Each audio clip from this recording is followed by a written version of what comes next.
Thank you, everyone, and welcome. Our seminar will begin in just a few minutes.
Welcome, everyone.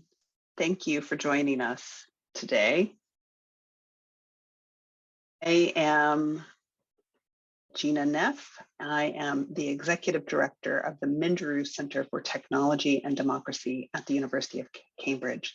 Before I introduce the seminar's guests, I want to let you know that this event is being professionally live human captioned. If you would like captioning, you can select it using the toolbar on Zoom at the bottom of your screen. Additionally, stream text captioning is also available for this event. This is a fully adjustable live transcription of the event in your browser. And if you want to open this, we're sharing the link to the stream text now.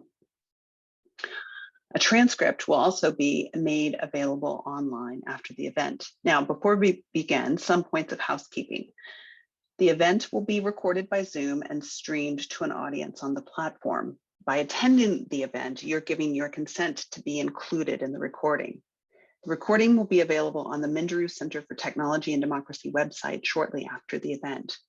Tonight's guests will speak to us for about 40 minutes, and then we will open up the discussion and take questions from the audience. Those questions can be asked through the Q&A function on Zoom. That's another tab at the bottom of your screen, and we will share those questions during the discussion. Please do not place the questions in the chat as we won't be monitoring it. We would very much appreciate if you could complete a short feedback questionnaire after this session. The link to the survey will be sent via the Eventbrite, which you used to sign up for this event. Please follow us and tag us on Twitter and other social media platforms. That's at MCTD Cambridge. For example, if you are live tweeting this event. So turning to our event tonight, digital transformations and new technologies have had profound and contradictory implications for human rights. How are new digital technologies a threat to human rights, and how can we see new resources for action with new kinds of technologies?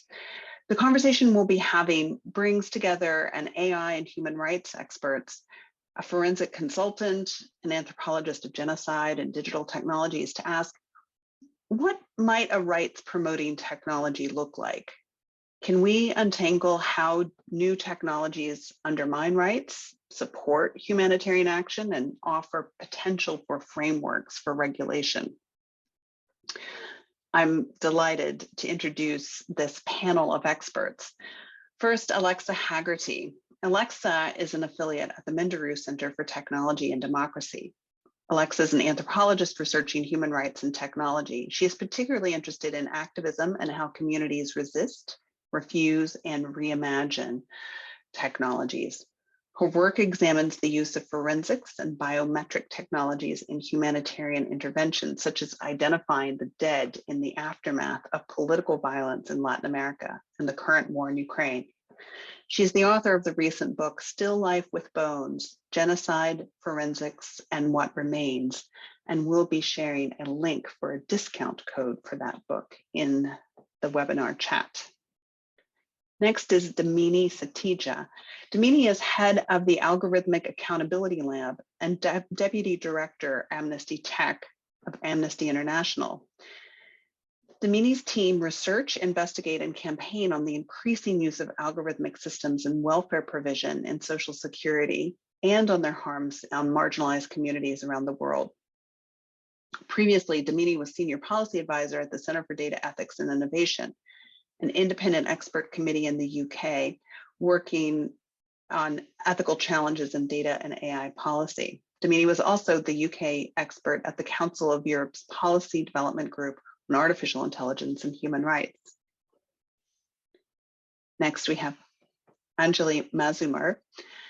Anjali Mazumder is the theme lead on AI and justice and human rights at the Alan Turing Institute. Her work focuses on empowering government and nonprofit organizations by co-designing and developing responsible and inclusive AI and methods, tools, and frameworks for safeguarding people from harm. And finally, we have Luis Fondebrider. Luis is co-founder of EAAF, the Argentine Forensic Archaeology Team, and a forensic consultant, and is former head of the ICRC, the International Committee of the Red Cross Forensic Unit. Luis is a forensic anthropologist who has worked as an expert witness and a forensic advisor across the globe. He was part of the Forensic International team leading on the Manual on Genetics and Human Rights under the government of Argentina and the ICRC. Luis is currently a member of the International Forensics Advisory Board, the International Committee for the Red Cross. And now I will hand over to Alexa.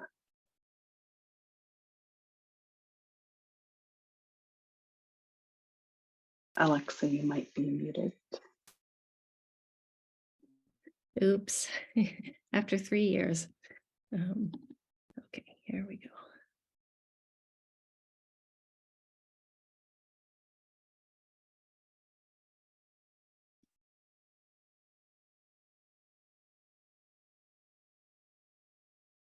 Okay, so I can remember the moment that I began to think seriously about new technologies and human rights.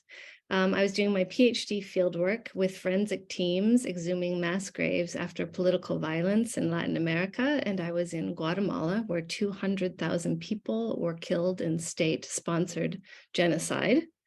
And I arrived one afternoon at the historical archives of the National Police in Guatemala City. So the word archive might elicit visions of pristine, alphabetized libraries and temperature-controlled storage, but this archive was something quite different. Here we can see these documents piled up. Some of them were in stacks 10 feet high. So an estimated 80 million pages of papers documenting surveillance, torture, disappearance had been dumped in a half-constructed building in a police compound, and they'd been left there to fester. And they had been discovered quite by accident about a decade before my visit. And this would turn out to be the largest secret cache of state documents in the history of Latin America. A small, dedicated team was trying to save and organize this immense record of human rights abuses. And they showed me some of the documents, which included fichas, which were index cards typed with the names and details of people being tracked, annotated lists and photos like you see here with names and captions like subject to investigation and agitator. And some of these were marked with codes like 300 to indicate assassination. The archivist estimated that at the height of the violence in the 1980s, the police possessed information about more than 1 million Guatemalan citizens, about 15% of the population at that time. So encountering this archive in its materiality, in what I wrote in my field notes as its decaying immensity like a rotting corpse of a beached whale, powerfully affected me because I glimpsed there this connection between mass surveillance and mass atrocity. I saw that a ficha, an index card, can be as deadly as a bullet, and that a list of names can fill a mass grave. To carry out political violence at scale requires organization, it requires a system and infrastructure. Archives of surveillance continue to be amassed, of course, maybe now more than ever. They have changed form. Paper gives way to computer code, images to the cloud, logbooks to algorithms, and inked fingerprints to biometric scans. So surveillance expands at the same time that it becomes increasingly invisible. The United Nations High Commissioner for Human Rights has warned that emerging technologies are enabling, quote, unprecedented levels of surveillance across the globe by state and private actors, and that many of the current uses of these technologies are incompatible with human rights. So organizations like Amnesty International and also the Minderoo Center for Technology and Democracy hosting this event are carrying out important work exploring this theme of the dangers of these technologies for human rights. At Amnesty Tech and the Amnesty Algorithmic Accountability Lab. Alexa, sorry, I'm going to just, can you've got your slide sharing on presenter view.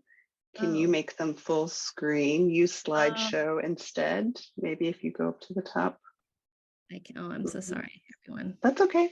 Never a dull moment. Maybe this, is that better? Oh, Much better. Thank you. Okay, thank you. Thank you. Okay, so where were we? So Amnesty Tech and the Algorithmic Accountability Lab are doing really important work in our issues of spyware, technologies of mass surveillance, the algorithmic spread of misinformation, disinformation, and hate speech, welfare automation, and many other uses of emerging technologies. The Minderoo Center has carried out a really important socio-technical audit assessing police use of facial recognition in England and Wales, and other Minderoo researchers are working on issues like how automated decision-making systems pose risks of bias and harm for disabled people. That's led by Dr. Louise Hickman, the use of tracking technologies in immigration contexts, and many other topics with profound implications for human rights. I hope we'll have a chance to discuss this evening. Yet, technology is also a potential resource for human rights, and this is also something that I learned in my fieldwork. So in Argentina's dictatorship of 1976 to 1983, the families of the disappeared, who are the people who were kidnapped, tortured, and killed in secret prisons, courageously organized to search for their loved ones. Here we see a picture of mothers and grandmothers standing up in the photos of missing people. So these mothers and grandmothers led this effort in search of grandchildren. And when democracy returned, and this gradual return of democracy, these families reached out to scientists because they wanted to know how forensic science and genetic research could help them find and identify the missing and the dead. So through these efforts of these families, the American Association for the Advancement of Science, the AAAS, arrived in Argentina in June of 1984 for a 10-day visit. And quite incredibly, this 10-day visit really marked a turning point in the history of science, technology, and human rights, because it launched early, crucial scientific interventions into human rights. And it would eventually revolutionize the fields of both forensics and genetics. So here we have a picture of the geneticist Mary Claire King with the abuelas. And what's happening here is that geneticists from the United States, but also exiled Argentine geneticists, worked closely with families of the disappeared to create new forms of genetic testing for grand paternity that allowed the identification of babies who had been appropriated by the dictatorship, for example, after pregnant detainees gave birth inside of secret prisons. On the forensic side, families of the missing worked with legendary American investigator Clyde Snow and a handful of local students, among them Luis Fondebrider, who's with us today, to pioneer the application of forensic methods to identifying the remains of people disappeared by the dictatorship. And this launched the field of forensic exhumation for human rights. This new team, or what would soon become a team, documented forensic evidence that was crucial in early landmark human rights trials. So if you've seen the film Argentina 1985, these are the trials, sometimes called Argentina's Nuremberg, that cleared the way for what some scholars have called a justice cascade of similar trials in Latin America and around the world. But this powerful meeting of science, technology, and human rights was not inevitable. It happened because people dared to do it. Mothers and grandmothers stood up to dictators. Students who had grown up under military rule chose the service of state terror. And so the emerging forensic team, the first grave they exhumed, they were working with borrowed garden spades and spoons. It was dangerous work, and there was no foregone conclusion that it would work or that the democracy would last. So it was quite dangerous. These students went on to establish the Argentine forensic team, the world's first professional war crimes exhumation team, and to found a new field. They rapidly adopted technologies like DNA analysis, geographic information systems, ground penetrating radar, photo analysis from drones, remote sensing, but they did this always working very closely with families, and they've now worked in more than 60 countries around the world. So I wanted to share some of this history because it offers an alternative vision of the relationship between technologies and human rights, how technologies can be a resource and can be developed not from the top down in the Silicon Valley model that we are living with now, but also from the ground up in collaborations between scientists, technologists, and affected communities. And I'll end with this photo, which I took in the field, which is of a drone launch, which I think encapsulates this kind of community-centered use of technology. Unfortunately, I'm not a good enough photographer to have actually captured the drone. But I think this spirit of community-centered technology also informs the way that people in this discussion are attempting to develop and use technologies for human rights. Luis Fondebrider, of course, and also Anjali Mazumder's work at Turing, exploring how data-driven approaches can shed light on the complexities of labor issues, including modern slavery. Also at Minderoo, there's work There's researchers have joined the International AI for Trust team to tackle online misinformation by bringing together algorithms and expert human fact checkers. So there's really deep experience and wisdom on this panel and among many of you joining us this evening. So we're really looking forward to exploring this question of what does rights promoting technology, and I'm eager to get to the conversation. Thank you, Alexa. That's great and really very interesting. I'm going to invite all of our panelists to come on screen, please, now. And yes, great.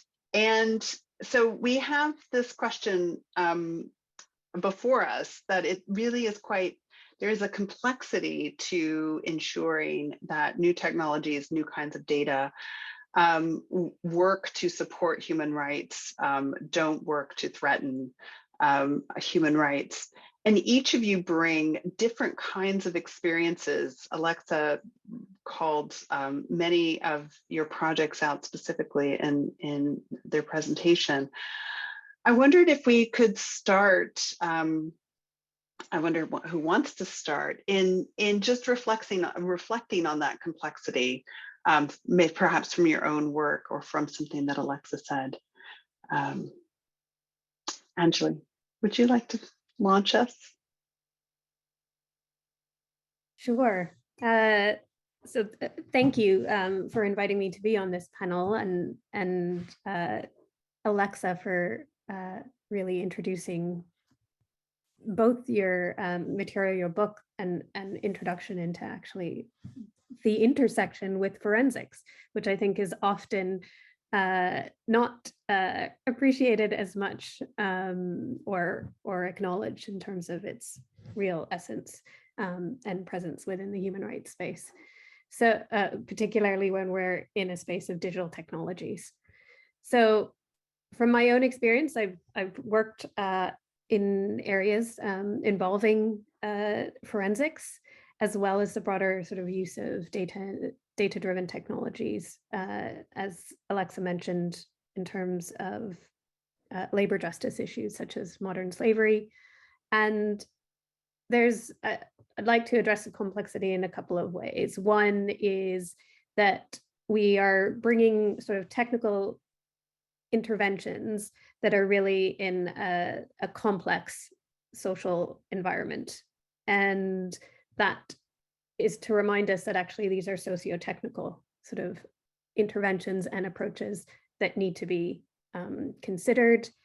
And so that means that the data is about people, even when we're talking about satellite imagery data or drones, and it's looking at Amazon rainforests or something that's indirectly about people, even if you're not capturing the people in themselves.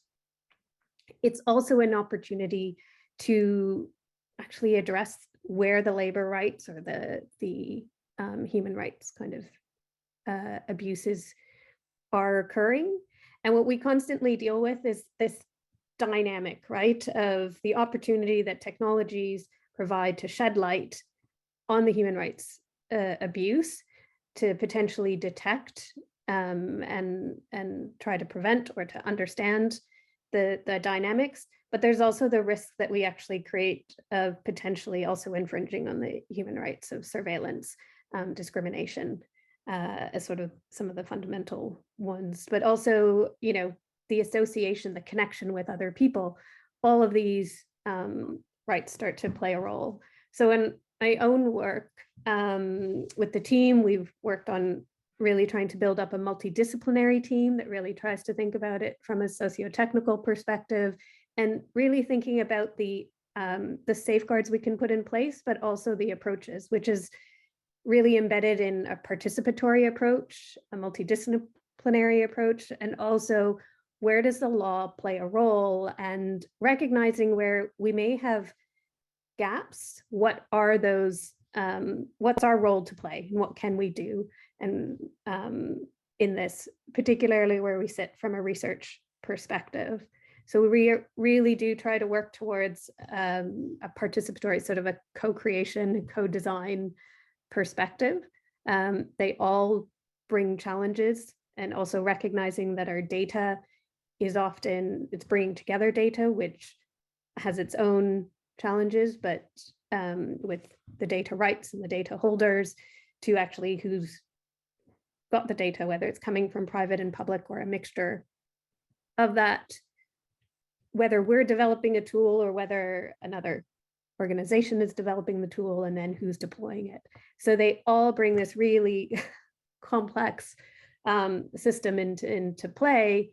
And again, our role comes into, so what can we do, both from the design and development and deployment perspective of guidelines and safeguards. That's great. Thank you. Luis, I wondered if you might want to bring some of your experience to bear in this conversation, because you've seen a lot of things have changed and a lot of things have stayed the same. Yes, thank you. Thank you, you and the Minderoo Center for the invitation.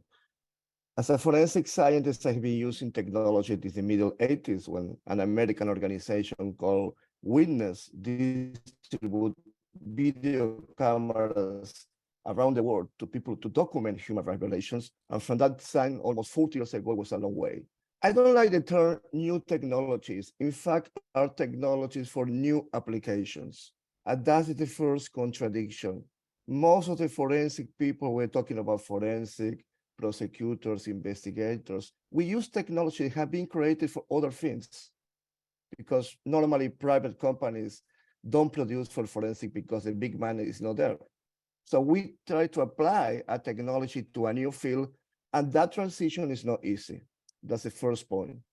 The second point, science goes faster than the law and the legislation. So very often there is a contradiction and problem and obstacles for the court of law, but also for legislation to accept these technologies and this application today. And the third point I would like to mention is there is a momentum to everybody talk about artificial intelligence, open sources, but still we have to think the human beings behind that. So the way we investigate is always the same. We use open sources, but we use an interview, which is all part of the general investigation. But that's for one side. The other side is the need to democratize the use of technologies in people who don't have money to use technologies. A private company, it's difficult for a local human rights investigation, apart from cell phones, cameras, and some kind of software, to have access to this technology, which is expensive, who is not easy to use many times. So there is a good side of technology. We can manage huge amount of data today, but still we need the human being behind, and still we need regulations, because today we have a total control of the states on our life. With our cameras, all our daily life is controlled. So I think we need to discuss to where we are going. It's good to stop and to think, and congratulate Minderoo for this meeting, because it's a good opportunity to think about this. All we are people who use technology in our daily life and also in our work, but sometimes it's too fast, and we need to think before keeping developing these technologies. Thank you. Luis, thank you. And that's a great segue into the work that Damini is doing at Amnesty Tech. Damini, do you want to take a few minutes to reflect on this? Yeah, absolutely. Thank you, Gina, and thank you, Alexa, for the presentation. I think I'm very much going to build on so many of the themes you raised, and this tension you articulated for human rights actors, where there is this difficulty in thinking about how tech can be used for our own actions, but also in doing so, how can we be careful that we don't legitimize or enable harmful uses of the tech that we fight against. So in my reflections, I very much want to address this question of whether these technologies are, from a human rights standpoint, a threat, or are they a resource for our own action, and speak to more of a framing point that I think comes up repeatedly in trying to answer that question. So, I mean, I think the clear answer to this question, hearing from everyone today, is yes, the new technologies do come with human rights threats associated with them, and yes, they can also be used as our own resources to further our own actions, and there are many examples of this at Amnesty too. We have teams that use forensic tools to look at the spread of spyware technologies. We have teams that use open source intelligence methods. But for me, from a framing point of view, what is really key is that we don't always get caught up in taking a forced position of balance in weighing up new technologies and the threats and benefits. Because I think that is what sometimes gets us in a place where it's hard to sort of draw the red lines that we need to around the human rights harms of technologies that we're also seeing.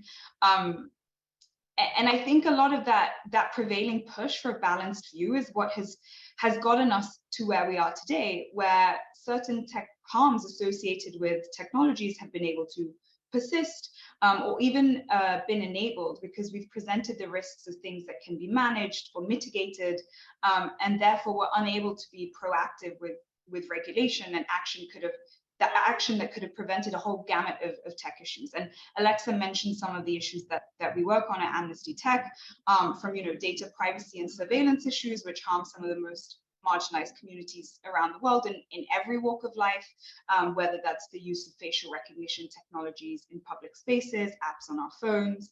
An issue I work very closely on is looking at government use of tech and automation and how that can deny people's access to basic services like housing, benefits, social security programs, which, you know, really rights violating implications of some of these technologies.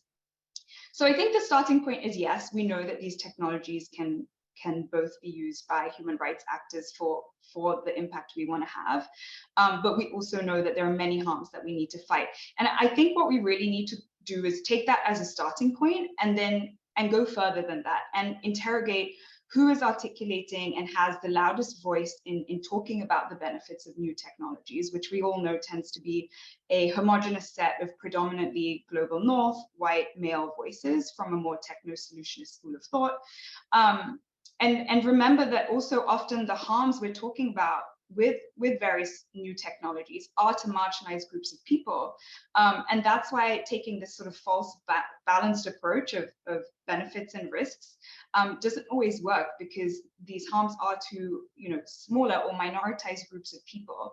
But that doesn't mean that we don't need to take action on those harms. So I think that's the kind of interrogation we need to be doing if we want technological futures which are more rights promoting, protecting, and enable us as a sort of human rights, civil society, academia, and more generally tech critical community to think about how tech can be used to mobilize action and power in communities who typically don't get to exercise power through technology, or don't typically get to hold powerful forces to account with tech, or are excluded from society's mainstream use of technology, exactly as Alexa's presentation raised. And I think there's a lot that comes into how we make that a reality, the practice of that through regulation, developing an environment where we can dismantle the power in who can fund and develop technology, and sort of promoting the positive tech futures we can get behind as a human rights community. But I will stop there, and hopefully we can get into the specifics of what, you know, putting all of this into practice looks like throughout this discussion. Thank you, Damini. That is a great segue back to Alexa and possibly Luis as well, because both of you mentioned what it takes to bring communities into these conversations and discussions. And I wonder if there's something in the practice of the work that you've done and the work that you've studied that helps highlight how important it is for working with communities to draw, as Damini said, draw those red lines. Well, I'll say just a quick thing, and then I want to pass to Luis, because I feel like Luis is really has such expertise here. But I think that this is the real question of who gets to decide what technologies are made, or who gets to frame the problems that we are then going to decide whether or not we want to apply technologies to. So I think that if we think about that, and as Luis said, that it's, you know, it's not the technologies that, you know, forensic teams are working, or the other human rights actors are using, are not generally developed for those applications, because that's not where the money is, and it's not for solving it. These haven't been specifically designed to solve these problems, because that's not what the sort of hegemonic tech environment is. Those are not the problems that interest that environment. So I think that this is the real possibility, is widening the circle, bringing people in to frame these questions, to decide how to use technology. But Luis, like you know, developed this field that has included families from the very beginning. Like, are there lessons that we could learn from that for, well, I know you don't like new technologies, but for things like AI. Yeah, thanks. I would like to mention that still the most important technologies we use are cell phones and internet social network around the world. Not only human rights organizations, we use those technologies were created, the cell phone 30 years ago. Now everybody has a cell phone, the possibility to take pictures, to record, etc. is amazing. in SPY, we like to talk of the last in technology, still is what we have.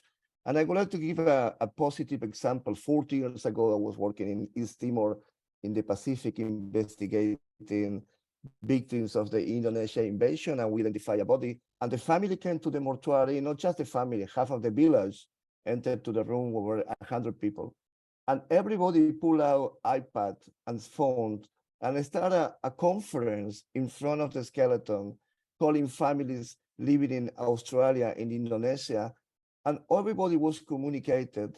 In that moment, we said, we never saw this. We never saw the technology coming to something so culturally important, that moment of sensitivity. So we say in that moment, 40 years ago, something is changing in the world. And we were used to these kind of changes. And I think that impact is positive. The other positive impact is now more disciplines. We use all this power of science to investigate. We don't use just medicine, anthropology, odontology. We use architects with situ or forensic architecture. We use engineers, physics. So it's a wide angle from the positive side. The negative side still is the lack of control. Everybody can do whatever they want. And there's a risk on that. And we have to be very aware of that, because we don't think from here to 20 years, we don't know which are going to be the consequences. So I think the Bell is talking, have 100 years the concept of artificial intelligence. But for what we are going to use that, and how the human being is going to be used on that. And that is what scares me. With the supply of the human being for some technology that we thought is faster, more intelligent, and more useful than us. I think it's that the debate a little bit, talking at every level, from the very basic human rights institution to very powerful states. That's a great way to segue into our first question. And I will tell our audience that the Q&A tab on Zoom is the way to ask questions. Edward Halsell asks, based on your experience and research, do you have any expectations of issues arising from the recent explosion in AI development? For example, there has been evidence of OpenAI using Kenyan workers earning less than $2 an hour. Who would like, maybe Anjali? So thank you for the question. I think it's a really important one. And you know, we often talk about, you know, if we're talking about AI technologies, whether that's large language models or any other sort of AI or data-driven technology, we talk about the downstream consequences. But actually, this is partly the upstream consequences that a lot of the large language models, computer vision, all of these areas, they have been developed on workers that have been a labor inequity, labor justice issue, right? So it's often marginalized minority communities that have been doing the labeling. And that's how we built these technologies. So it's recognizing that upstream issue. It's also potentially put them not only, you know, just if we think from an economic issue, but actually additional harm, right? So they're viewing images. These might be traumas that they've actually experienced themselves. And so while they bring that experience to that process, it's also potentially re-traumatizing. So it is something that we do need to take into account. We need to recognize and acknowledge, and we're still developing these tools and technologies, and we're still requiring and using that human support. So while we focus on the downstream, we need to recognize the upstream. Anybody else want to jump in on upstream, downstream? Yeah, Damini. Could I come? Thanks, Gina. Yeah, I think this is a really pertinent question. I'm sure others on this panel saw last week some unionizing action amongst, I think it was the African content moderators Association, I might have got the exact name incorrect, but it speaks to this exact issue of sort of exploitative labor practices which are being used to then build AI systems. And just as Anjali says, I think that it's been really good to see in the AI policy, AI ethics, AI and human rights world, a shift from not just talking about the life cycle of the AI system, which is what dominated for a while, but to also talk about the inputs and the raw materials and the human labor that goes into developing into developing AI tools, because that really is what will give certain companies and actors more power in being able to develop AI systems and therefore build AI systems for the purposes that speak to them. And as Alexa said earlier, not to the sort of problem set that some of us might be thinking about in this group. And sort of with AI, it is that human labor and exploitative practices there, but it's also who has access to computing power, who has access to vast data sets, and I see this only kind of worsening the monopoly power situation we have in thinking about a lot of tech policy problems. And again, I think that speaks to Alexa, your point as well on sort of the hegemonic tech structures we live with, and that if we want to see more rights promoting use and development of technology, a key question for us is how do we dismantle that hegemony, that power in the design, production, proliferation of these technologies, because that power is really asserted at each stage, from who has the capital to fund quote unquote new technologies, which I agree is also that we can unpack that term, but who has the power to fund those, whose voices are heard in articulating the problem set that tech then is designed to solve. Another question, this is from Anthony Sirk on our question tab. How do you address the question that individuals and governments do not have a built-in drive to protect someone's human rights? How do we think about encouraging rights promoting in general? I think it's something we see in other field of human rights, is the mobilization of the civil society and the role of human rights organizations. I come in from a country that has been on a strong mobilization, and that's why we achieve what we achieve in terms of truth, justice, memory, and reparation. But in many societies around the world, that doesn't happen. There is states who control the country, and these debates are not given around the world, just are beginning to start in the US and Western Europe, in Australia, in Canada, but still we are not thinking these kind of things. And sometimes we'll be a little late. What scares me is someone thinking for me. That's one of the problems of technology. Someone superior or supposedly superior is taking decision for me, is thinking about my life, and that we cannot allow to happen. We need to change that.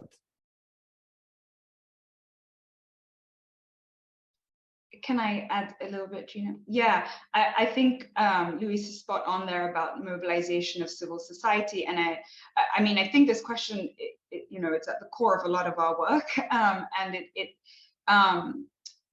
it is a constant challenge. But I also think the amount of impact that civil society groups are able to have when they are mobilized and coordinating amongst each other shouldn't be underestimated, and especially in driving forward and landing important human rights messages. On my team at Amnesty, we're really engaged right now in advocacy on the EU's Artificial Intelligence Act, and we saw a vote last week from the EU Parliament with a lot of really important wins for civil society, including bans on predictive policing and certain types of biometric tools. So, and I think that came from really coordinated civil society action. That said, I think one issue we do run into a lot as civil society, sort of broader set of human rights actors, is that sometimes it takes really serious scandal to see actual sort of rollbacks or action on technology. For instance, a few years ago, we saw some companies imposing moratoriums on facial recognition after George Floyd's murder and the ensuing protests. In the UK, there was an example with the algorithm that was used to give students exam grades, and after a lot of public outrage, that system was rolled back. And this is not an answer to the question, but rather posing another problem. But I do, the one thing that does really bother me is that sometimes we're really stuck in that sort of scandal reliant trap. And I think as human rights actors, there's always the challenge of how do we not only rely on that to see the action we want to take, not to, again, underplay actually the immense amount of impact that coordinated civil society action does have, but I think that remains as a problem. That's, oh, Anjali, please. I mean, I was just going to add, I mean, agreeing with the panelists ahead is to say, I think we also need to recognize what our role is as we, work in these different organizations and sectors, and that we all have a role to play to help to sort of do better. So whether that you're sitting in civil society, whether or not we're in research, whether or not you're within the public sector or in the private sector, as individuals and collectively through your organizations have a role to play. And I appreciate that that's not the easiest. And that also comes from the fact of not only who's deciding, where, which technologies to deploy and to what interventions, is just who's making the decisions within an organization and the opportunities to actually speak up and to say, this is the role that we can actively play. So again, it's not necessarily answering the question fully, but it is, I think, trying to say, we all have a role to play. The accountability, issue actually is multifold, right? And doesn't sit in just one space. And as we're all working in it, have the opportunity to do better. Great. That ties us very well into a question that Genevieve Smith asks. It would be great to hear an example of how communities have been effectively brought in, especially with how certain AI tech are designed and developed so earlier in that process than the later scandals, as Damini said. What strategies were or could be used, and how was it ensured that processes were done in an empowering way? How do we grapple with tech and digital literacy differences in these processes? And what about ownership?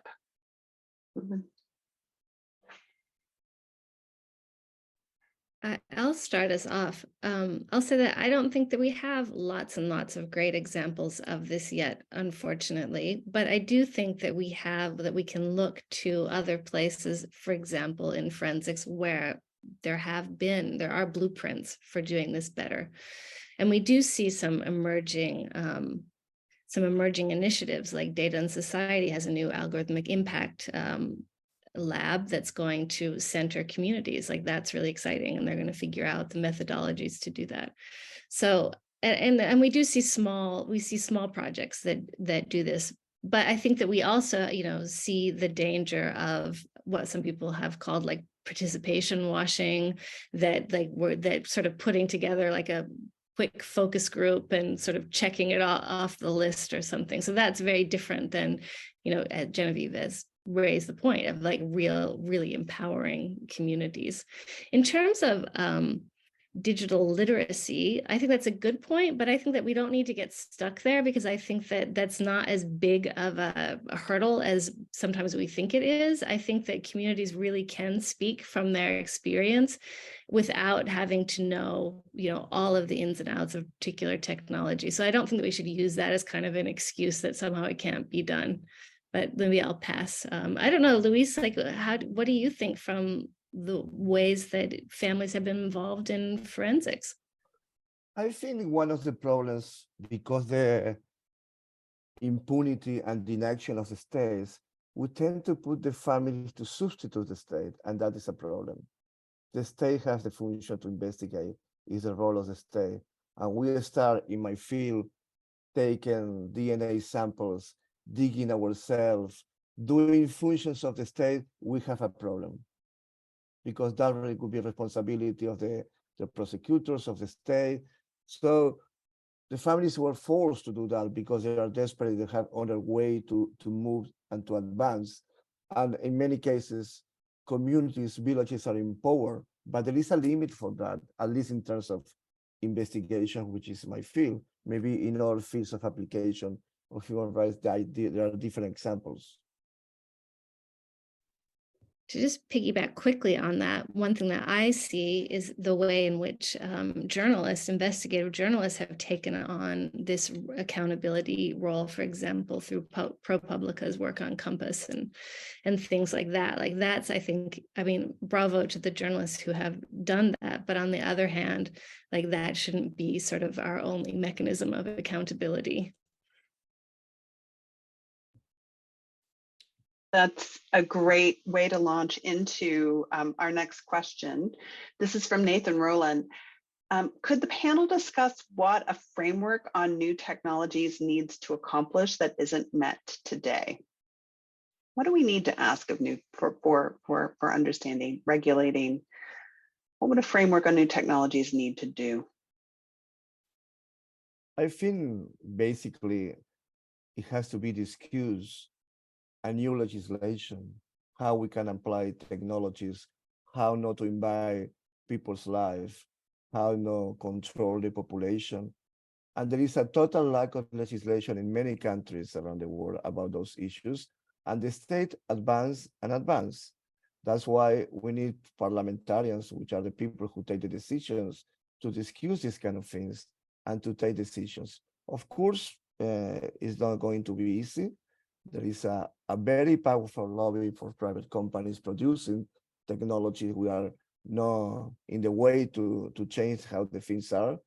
But again, that's why it's one of the roles of the human rights organizations, nationals and internationals, to be there in the front line, promoting discussions, asking our members of the parliament how they are going to do with the lack of any regulation of the application on these technologies in our life.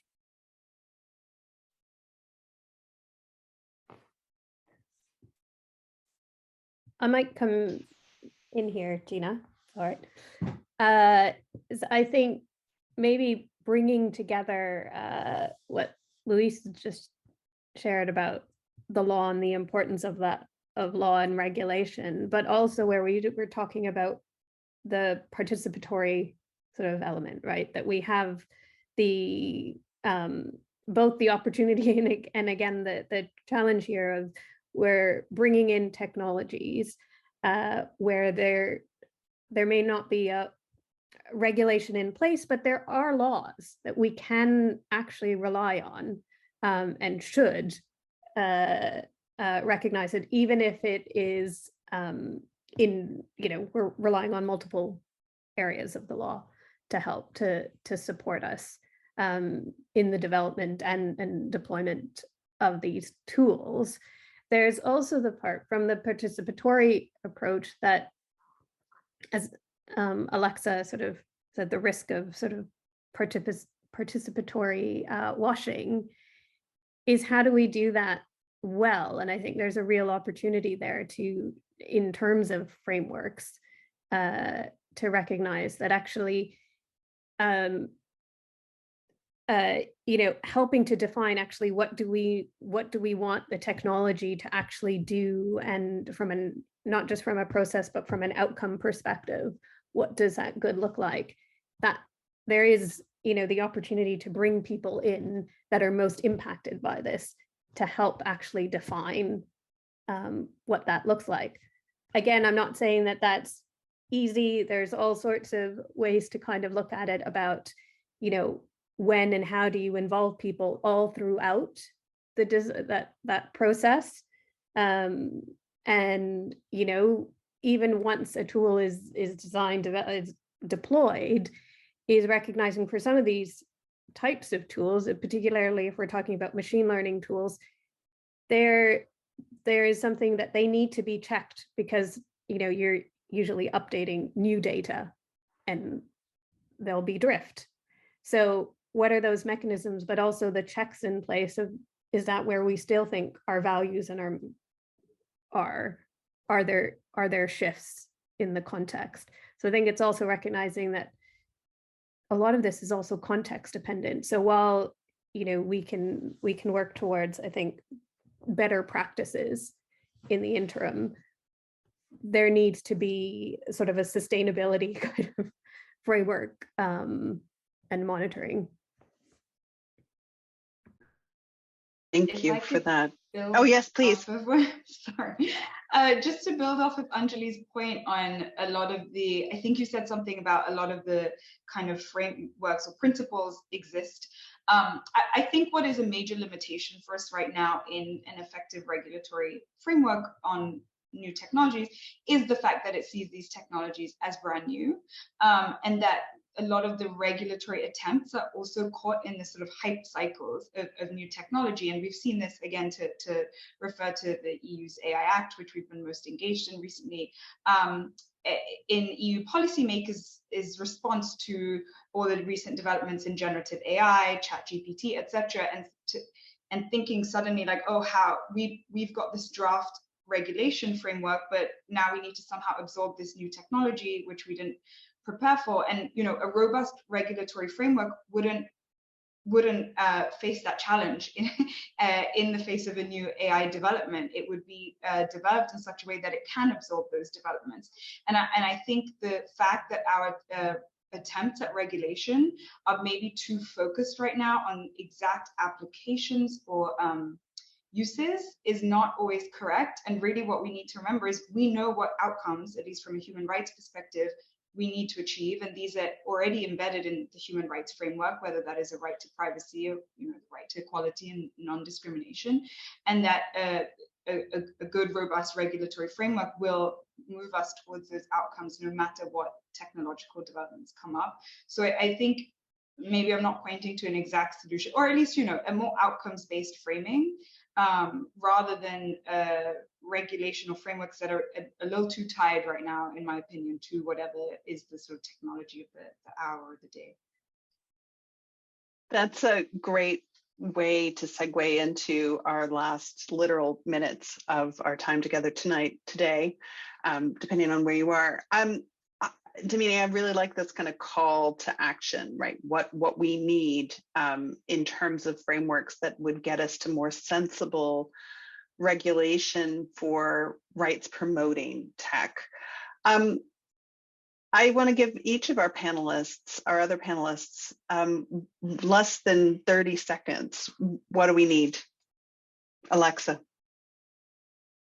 Well, one thing I realize is that everyone on this call works in very radically interdisciplinary ways and works in some way with participatory methods. So I think that that's a clue that that's something that we need. That's great. Luis, what do we need? I think it's a collective process. I would like to see United Nations. I would like to see the academy.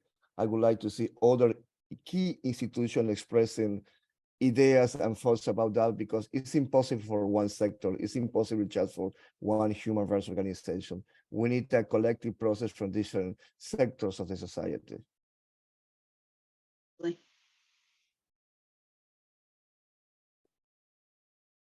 Sorry, was that me?